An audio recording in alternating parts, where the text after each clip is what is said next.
Creating button-triggered pop-up in WordPress is a fantastic way to grab attention, collect emails, or deliver special offers without overwhelming your visitors. So in this video, I'll show you how to make button pop-up in WordPress. So first, go ahead and head over into the plugin section and then search for pop-up maker. So install a pop-up plugin like pop-up maker or hustle, and then create a pop-up with your desired content. So make sure to create that on a page.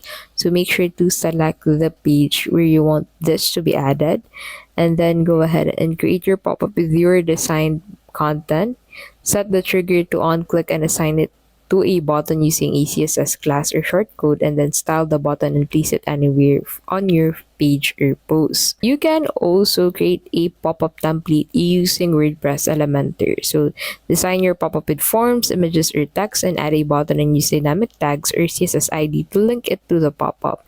That's the trigger to ensure it opens on click. So using button pop-up on Elementor is actually really easy, since if you're a WordPress Elementor user, you can go ahead and add transitions to your text on your page. Whether you're using a plugin or Elementor, these tutorials make it easy to follow along visually. If this video helped you out, please don't forget to give this video a like and subscribe for more videos like this.